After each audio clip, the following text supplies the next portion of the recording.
I want to say this to you, Quincy, because I know that your mother was protecting you not only from Al,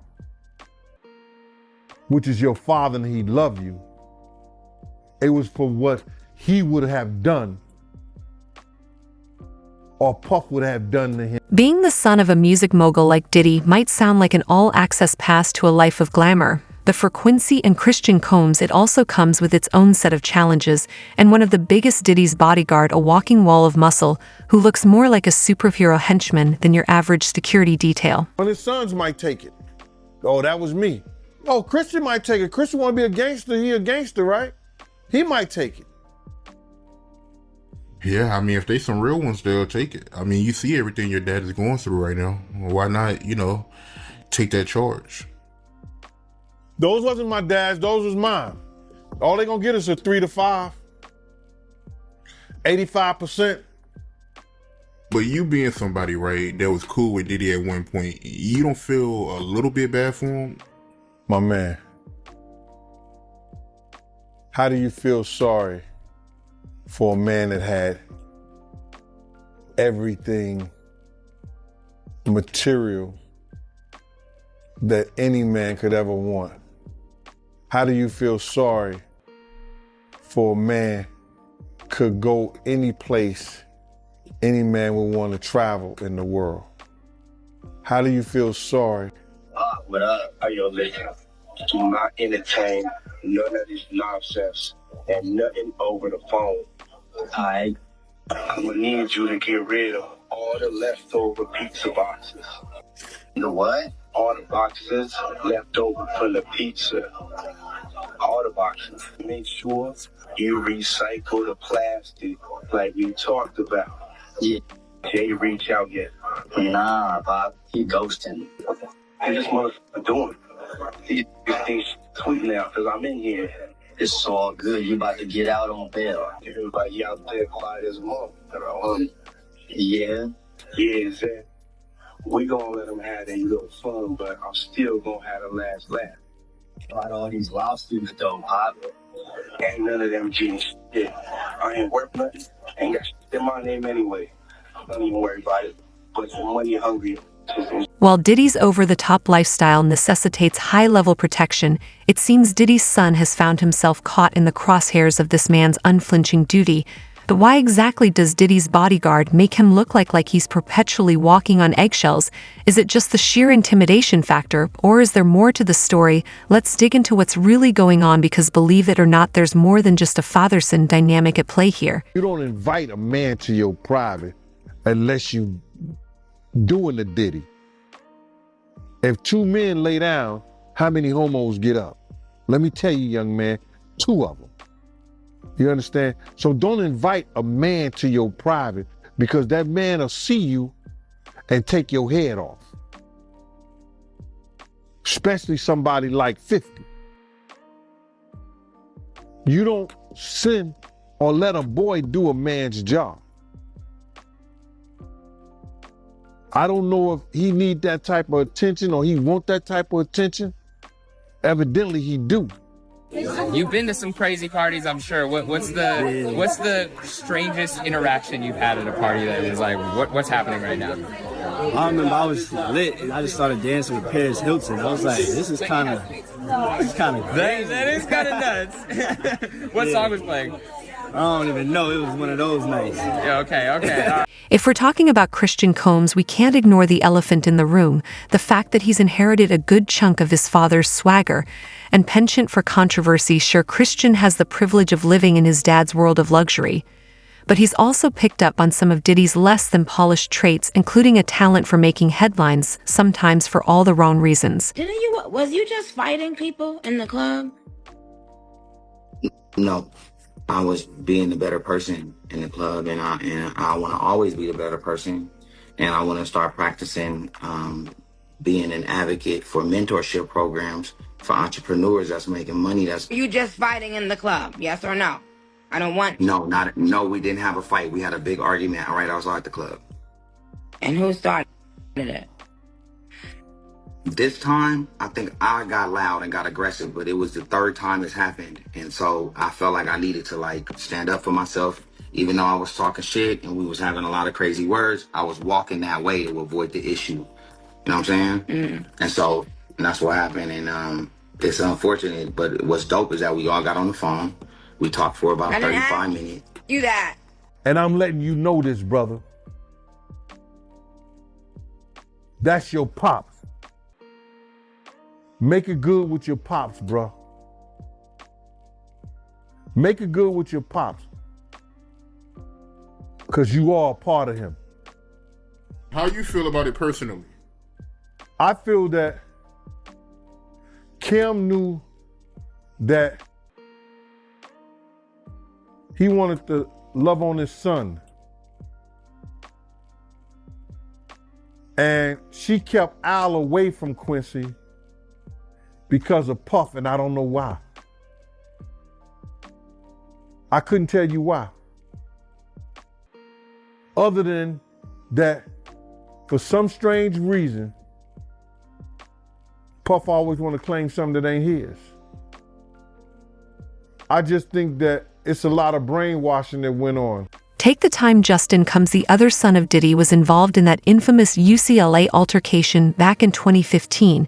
He was playing football at the time, and after a coach reportedly gave him a tough critique, Diddy, never one to back down, showed up with all the fury of a dad who thinks his kid deserves better. What followed was a confrontation so intense that it ended with Diddy being charged with misconduct. People feel like, Diddy, he played a part in that video coming out too. Him being spotted with Stevie J, smiling at the camera. A lot of people blame him too.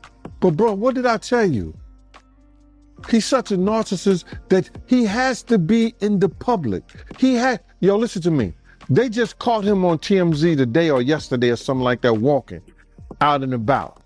Now, I'm not telling the man what to do, what he couldn't do. I don't know if the government told he couldn't travel nowhere, he couldn't be nowhere and stuff like that. But why are you gonna go outside your own compound where TMZ and every other place is waiting on you? You're not going to get any public sympathy.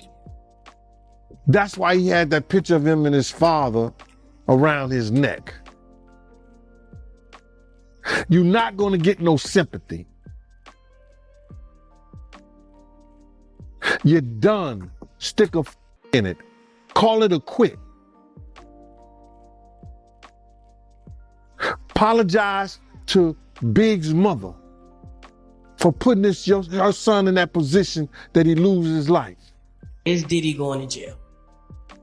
I think that the easiest thing to do is to get somebody on some money laundering. Diddy have over 18 companies that he was dealing with. He put every business in his children's name or his mother's name. I don't think any of those businesses are straight into his name. So there's got to be some shadiness going on somewhere. The government wouldn't ask for all the IRS papers, all the tax papers for the last 3 years of any of his companies if they didn't think something was going on. So if he doesn't go for any of the assaults or something like that, it may be something having to do with tax evasion, money laundering, or something like that. Or maybe even drugs or something. Now let's think about how that kind of environment shapes Quincy. Imagine knowing your dad will throw down if someone so much as looks at you sideways. Add in a bodyguard who seems trained to neutralize any and all threats, and suddenly Quincy's fear starts to make a lot more sense. I think that, he brainwashed those kids, and that's what narcissists and people of his caliber do to a lot of people around him. I feel like Quincy was brainwashed. I feel like Justin, the rest of them. Justin was too. Justin's mother was real strict. Misa was real strict with Justin. I think when he got with Puff, he got brainwashed. So what would make him do what he did to Albie Shore? If them two was cool, why would he take his girl like that? It's a power thing. We used to be in situations, I told you, remember me and you had the discussion about, like, he wanted every girl that Pac ever had. They want them to hurry up and charge Diddy with something or see what they got on him. The feds gonna take their time. May take 6 months, may take a year, may take 2 years. They got up to 3 years to bring their case up. They got 3 years. So they checking everything about them. They're gonna dot all the I's and cross all the T's. Yeah, I mean, a lot of people feel like he played a part in that video coming out. You know, him making a comment saying that, you know, they forgot to raid the house next door that his dad owned. Yeah, man, he was wilding out, man. Yeah, I think he was just bullshitting. I don't believe he bought the house next door. Because let me just tell you something. If anything or any name that had to do with Bad Boy, the federal government gonna run that. They know all the properties Diddy have. They wasn't even talking about the raid that they did in New York, but they did a raid in New York too. Yeah, I ain't hear about that raid. I only heard about the, you know, the LA and Miami raid. But you feel like the feds, they released that video over King Combs' comments. Oh man, I've worked in law enforcement for 27 years, and I had the opportunity to see Hyder. It's not just the bodyguard's physical presence that the guy represents something much deeper, a constant reminder of the world Quincy was born into. Unlike most of us who worry about mundane things like losing our car keys, Quincy lives under the shadow of fame, a world where trust is scarce, enemies lurk everywhere, and privacy is a myth. For Diddy, the bodyguard is essential, a protector of his empire, but for Quincy, it's like having a 24/7 chaperone who also happens to look like he's ready to step into a boxing ring at any moment. You heard about the guns they found at Diddy house with no serial numbers? I think that that's going to be hard to prove that they're his weapons. They're going to have to prove that there was his weapons because he had other grown people living in there. And plus, that house, I believe, was in a corporation name. So they're going to have to get maids, butlers, cleaning people, or somebody that's in that house to have a daily contact to say that was his room that they found those weapons in. And then the weapons wasn't operable. You had to put them together, as far as I know, for them to be operable. So he may have had weapons there, or he may not. One of his sons, he got sons. Somebody's gonna have to claim it. They just put it on him. Anything they found in the house, they just put it on him.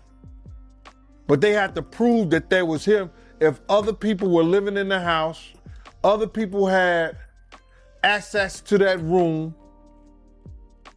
that they found the weapons in. And let's not forget Christian Combs' own brushes with controversy in recent years.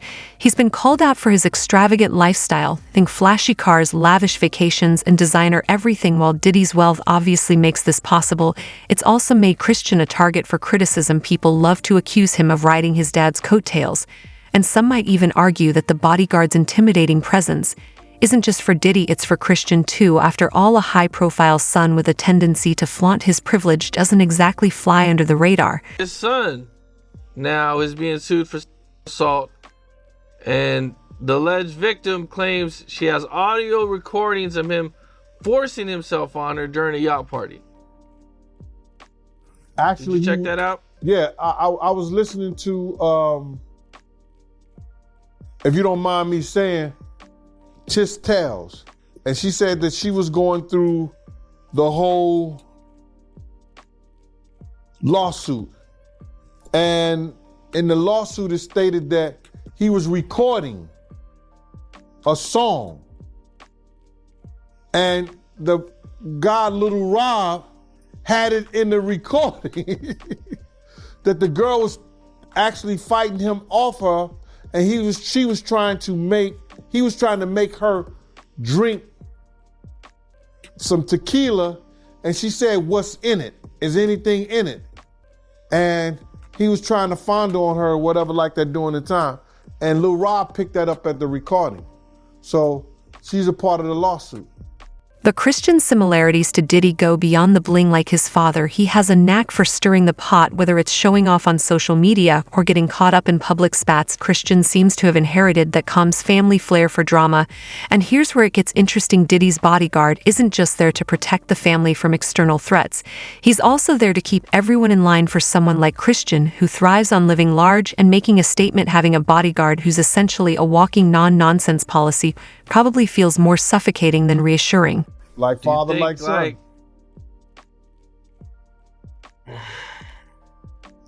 You heard me? Bro, that's so... Oh, my God. Yes, I heard you, man.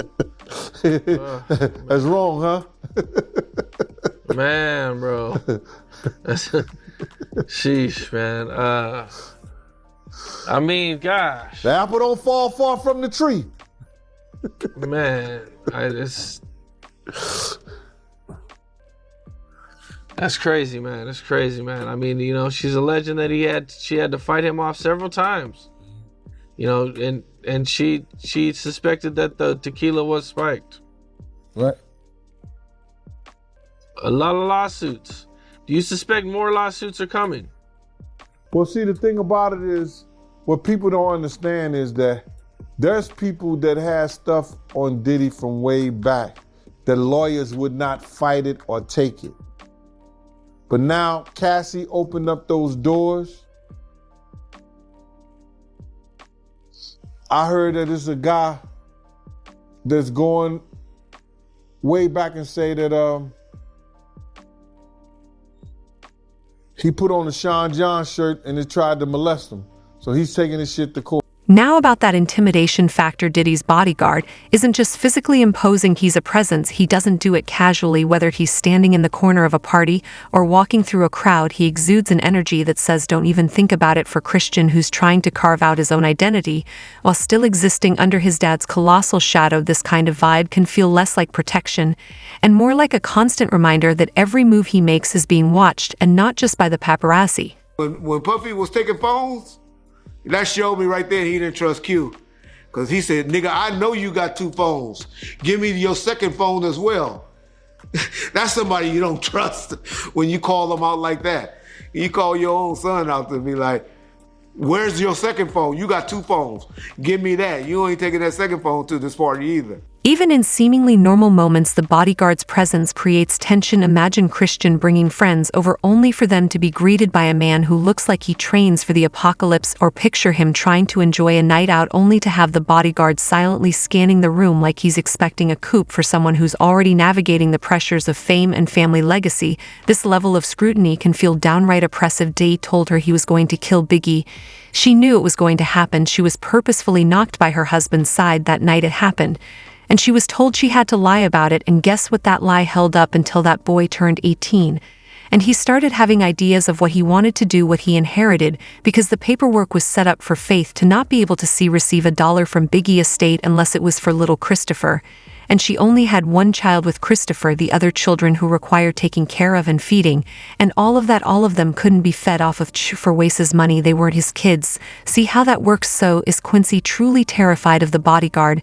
Maybe not in the classic sense, but it's clear that the guy represents more than just physical protection. He's a symbol of Diddy's power, control, and the impossible standards that come with being a part of one of the most famous families in the world. For Quincy, that's a lot to live up to and a lot to live with. And thanks for watching Celebrity Spill, guys.